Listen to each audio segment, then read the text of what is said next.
Good afternoon and welcome back to Planet Doug. Behind the scenes. I think this is a behind the scenes video because it's basically, it started as a technological testing video. As always, I have no idea what I'm doing. I spend 90% of my life for the last 5 years doing nothing but shooting video, trying different microphones, trying different cameras, trying different editing programs. And for whatever reason, 5 years later, however long I've been doing YouTube videos, I'm still trying to figure things out. So I have something new right now I'm trying to figure out. So I just left from where I'm staying. This is where I'm staying right now. This is in Port Dixon in Malaysia. And a friend of mine knows the owner of this place. It's like an event center, like weddings are held here and banquets, things like that. And in between big events, they have some rooms there. I just found out, in fact, that building was originally built as a spa. And that explains a few things, because my room there is very unusual. You see things like bathtubs and like rooms that just have weird plumbing fixtures, missing some but including others. And I was like, as a hotel, it didn't make any sense. As a wedding venue building, it didn't make any sense. And then I finally figured out that, it's well, I didn't figure it out, I asked someone. And they said originally it was a spa, and that kind of helped. So that's where I'm staying. And I have like 5 videos from Sumatra that I'm behind, because towards the end of my time in Sumatra, I was quite busy, rode my bike up into the mountains a little bit, and every day I was going out hiking or cycling, checking things out.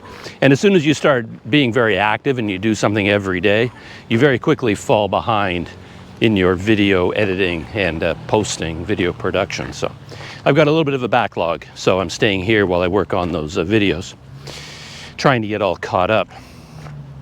And I'm here in Port Dixon, and I'm just heading out for lunch. And as I said, this video may turn into something bigger as a behind the scenes video, but it started off in my mind as just a test, because I'm constantly dealing with overheating on this GoPro. It's the GoPro Hero 12, and shooting in 4K, like 50 frames per second is what I'd like to shoot at. And that's what I was shooting in when I was in Vietnam. It just overheats. And I figured out that if I drop down to 4K 25 frames per second, it reduces the overheating considerably. But on my recent video shooting days, even then, it just constantly overheats and shuts down. It became such a frustration that I dropped down to 1080p. So I've been shooting at 1080p and 25 FPS. These are some of the wall art here in Port Dixon. This is for you, American Hobo, if you're watching this. The YouTuber American Hobo, he's very interested in wall art in various cities. So, but when you drop from 4K down to 1080p, of course you lose 75% of your resolution. 4K has 4 times more pixels than 1080p. And if you're watching one of my videos on a big flat screen TV or something, well, yeah, you notice a big difference. That suddenly Planet Doug's videos, I mean, they're not works of art. I'm not out here shooting cinema, but at the same time, nobody wants their YouTube video to be all pixelated. So what I wanted to do, and I remember when I got the GoPro Hero 12, my idea was to shoot at 2K. I'm not entirely clear on the resolution numbers, like pixels wide, pixels high sort of thing. But you know, like 2.7K, 2K. It's like halfway between 1080p and 4K. Ideal, right? It's the sweet spot. It's the Goldilocks zone. That might be the owner of Paklang Kopitiam, maybe. I'm not sure, I don't know who else would give me a friendly toot on their horn right here. Because yeah, Paklang Kopitiam is right over there. And Planet Doug Studios was operating out of Paklang for a while. The last time I was here, when I had other technology problems, i.e. No Wi-Fi and no mobile internet at the place where I was staying. But anyway, yeah, I thought I'll get the Hero 12. In fact, this GoPro Hero 12 was a gift from a YouTube subscriber on my birthday. A long time viewer of Planet Doug videos was very kind and purchased me a brand new camera for my birthday. And I could choose which camera I wanted, and I chose this one as an upgrade path because I had the GoPro Hero 9, and it made perfect sense to get the Hero 12. Much better camera in every single way, has so many features that the Hero 9 lacks. And of course, I've got all GoPro mounts, GoPro accessories, GoPro batteries, GoPro everything. So I went for an upgrade following GoPro. I'm down more getting into the downtown area of Port Dixon. They have these new buses, the pink buses. Very nice. And for a small town, Port Dixon can be really busy. Like just crossing the road can be a challenge. They've got all these weird streets that come out of nowhere, curves, and then heading into parking lots and out of parking lots. And you think you can cross the road and suddenly you get like this constant flow of traffic. It like never slows down. It's funny that way for a small town, especially on the weekend. That's when it gets busy, and it's a Saturday today. Anyway, I was saying that, yeah, this Hero 12 was an amazing present and a perfectly logical upgrade from the Hero 9. And my idea was to shoot in 2.7K, perfect compromise between 1080p and 4K. But when I got the Hero 12, I found out that it doesn't have 2.7K in the 16:9 aspect ratio. I don't know why. This makes no sense to me at all. People try to explain, like they kind of defend GoPro and say, oh, it makes sense to ignore 2.7K because most people will use 4K or they'll use 1080p, this Goldilocks. And anyway, that explanation doesn't work for me. Omitting the perfect resolution makes no sense to me at all. So, oh, I'm going the wrong way. I've got to go this way. That's the thing when you're shooting video, half your brain is, you're operating on half a brain all of a sudden and you make basic common sense mistakes.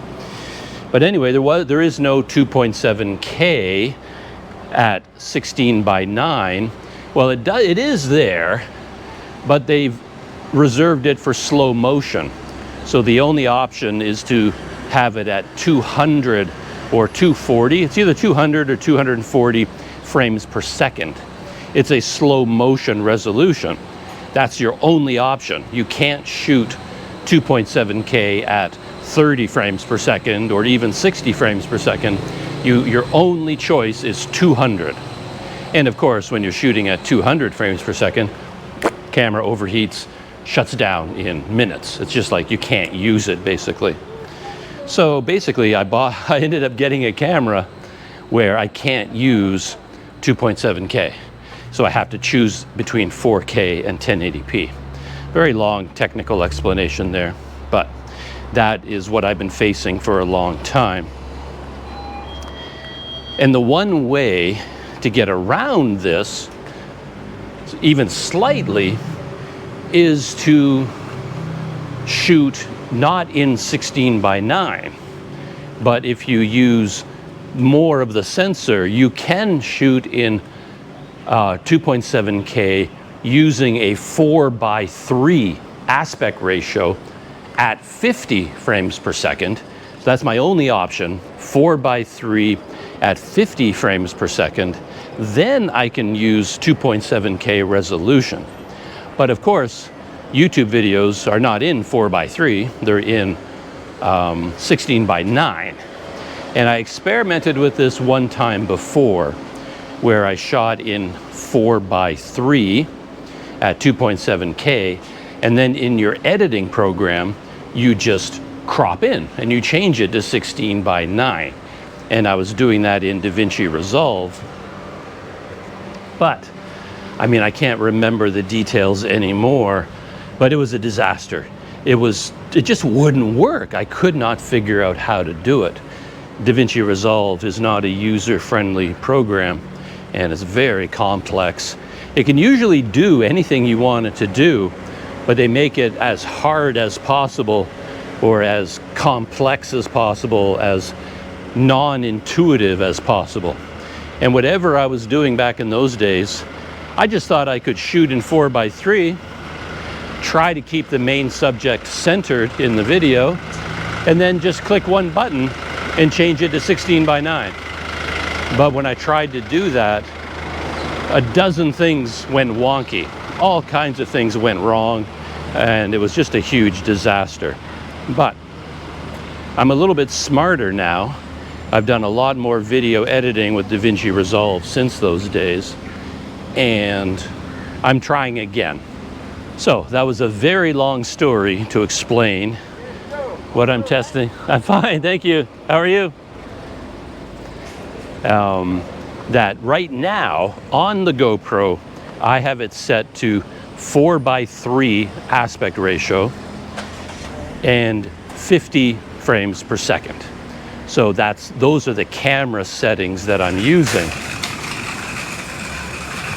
And then my hope is to be able to import that video into a DaVinci Resolve project and have it convert magically into 16:9. So essentially this is a workaround. So I'm testing today to find out two things.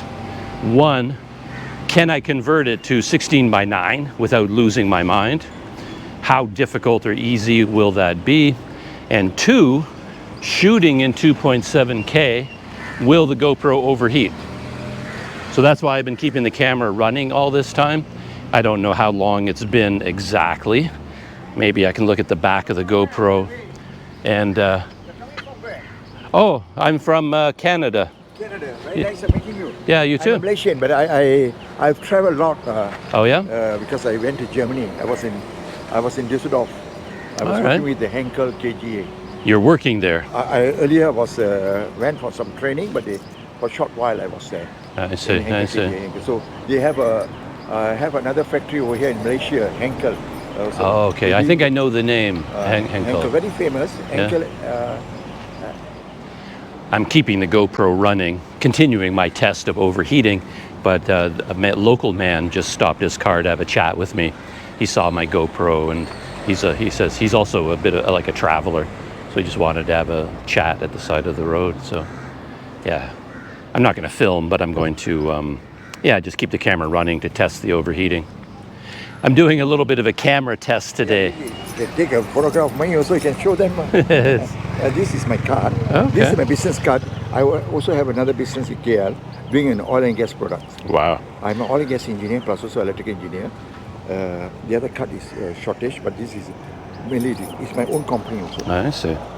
I admire anyone that has their own company. Yeah. I think you're amazing people. I don't know how to do things like that. I work for other people, but that's all I can do. You know?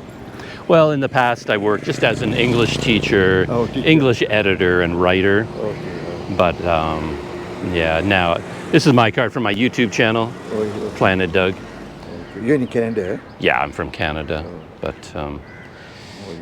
You're having a restaurant or what? Yeah, well, that's actually like bakso. I think that picture was taken in Thailand. Okay. Yeah, same on both sides. Okay, what are you saying, something here? No, there's a wedding venue over there, and I know the owner, and they let me stay in a room in the wedding venue place. Oh, wedding? It's a wedding? Yeah, it's like one of those event centers. You can reserve it for weddings or banquets or something. It's a big space. But I guess it used to be a spa. So they have a couple of old rooms, and they said, you are a poor YouTuber, you can stay in this room, you know, so that they let me stay there. How long are you here? So we're going to go take a look at his hotel that he owns. And I'm going to turn off the GoPro now. I think overheating is working out okay. There we go. Okay. So the man that I met on the street, yeah, he has a bunch of units in this building, and luckily, very luckily for me, because I've been very curious about it. It's called the Dwarf or Dwarf building, and I always looked at the building because it's the tallest one in Port Dixon, and I always wondered what it would be like to get into this building and get a view of the city from up here. So there's the coastline, of course, and all the resorts along the beaches out in that direction. And yeah, oddly enough, you don't think of it when you're here, but they have a couple of oil refineries. You don't normally see them unless you go looking, but there you can see them, right? All the industrial stacks burning off excess gas, things like that. We have a lot of that in my hometown in Canada, so that's very familiar. But yeah, we're not looking towards where I'm living right now. This is in the opposite direction, so you can't see my place. But yeah, there's some of Port Dixon. There's the waterfront. Zeus Coffee is over there. Yeah, beautiful from up here. In this other room, I saw these bars, so I thought you wouldn't get a nice view from here, but yeah, they slide out of the way. So you get a little bit wider view from here. Yeah, there's McDonald's down there, the PD waterfront sign. This is the area where all the families hang out on the weekend at night, fly kites and make bubbles and things. But yeah, I've never been inside this, the Value Mart. Never been inside. Yeah, you really get a different perspective on a place when you get up high. I love that.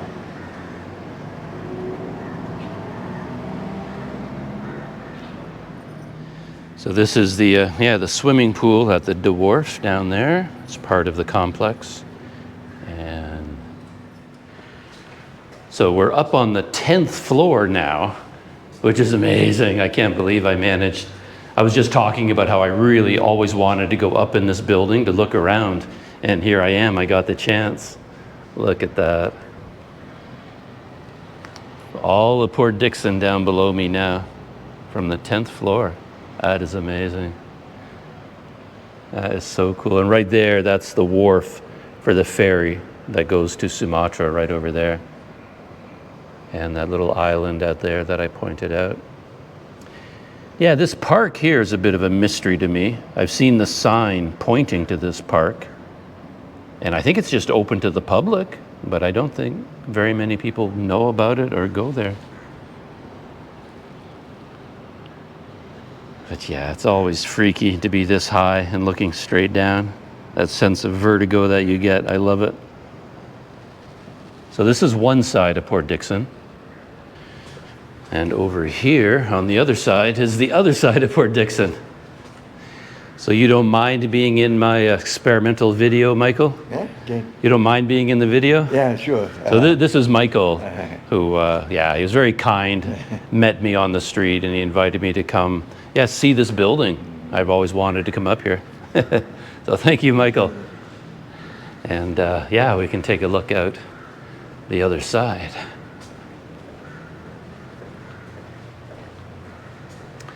From the 10th floor.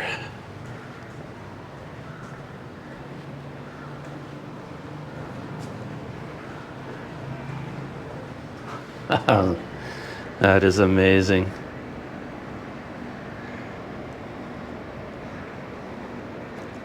Looking straight down on the waterfront.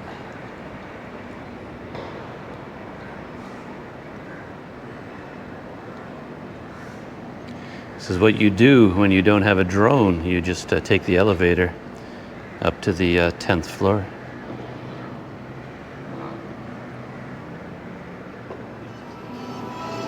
I just took the elevator down to the ground floor of the Dwarf. And so this is the ground floor. Michael, he's up on the 3rd floor. He parked his car up there. He's got business to take care of, so he's off back to his normal life after meeting the YouTuber from Canada. Yeah, this is the elevators up into the units.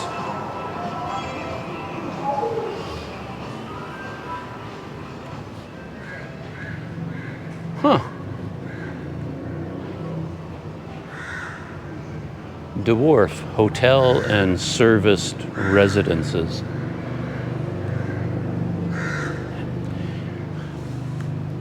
And Michael has a number of units up there that he rents out, and he plans to get more of them. So he was saying that if I had any friends who wanted to come down to Port Dixon and spend some time here, I can put them in touch with him, and he might be able to hook them up with a room up here at the Dwarf. That would be amazing, because you're right down here at the waterfront.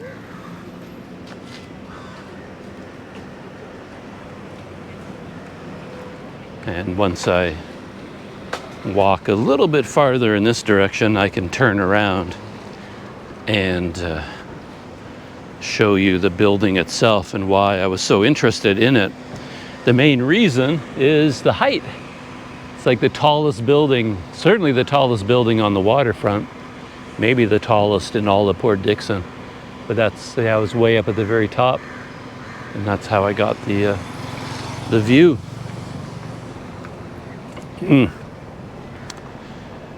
Though, as I pointed out at the beginning, this is not a typical Planet Doug video. This is a behind-the-scenes technology testing video. So all of that video that I shot was all shot in 4:3, but I don't know if it could even if I managed to change easily 4:3 to 16:9 in DaVinci Resolve, how do I know what I filmed? Because when I'm looking at the screen of the GoPro, it's in 4:3 aspect ratio. So where do I aim the camera, right? It could be that the things that I wanted to film were not centered properly, and when I change it to 16:9, it won't be visible on the screen, and I have to keep moving the 16:9 window up and down, up and down. I don't know. Why in the world GoPro would not include a native 16:9 2.7K aspect ratio video format in their camera? It's just beyond me why they wouldn't do that. I'm pretty sure the DJI action cameras have it, Ace Pro 2 has it, all the competition has it, but for some reason GoPro just decided to leave it out. You have to choose between 1080p or 4K. They don't give you the 2K option. Very strange. Anyway, I'm looking for something to eat, and I'm going to the Big Sista Kopitiam, hoping they're still open. I might be too late, and if I'm too late, I'm gonna have to change my plans. Even using 4:3 to record myself like this, I don't know how to line up the GoPro anymore, because what I see on the preview window is not 16:9, it's 4:3. So I don't know how to hold the GoPro anymore. The whole thing is ridiculous. Anyway, but that was a fascinating experience to me. I love things like that. Like just running into a person who lives a life, like a normal, regular life. And the funny thing is, everything feels so effortless, so easy in a way. Like I'm listening to him, I asked him tons of questions about, Michael's life and his businesses and where he lives and what he does, and all the things that in my life are a constant struggle.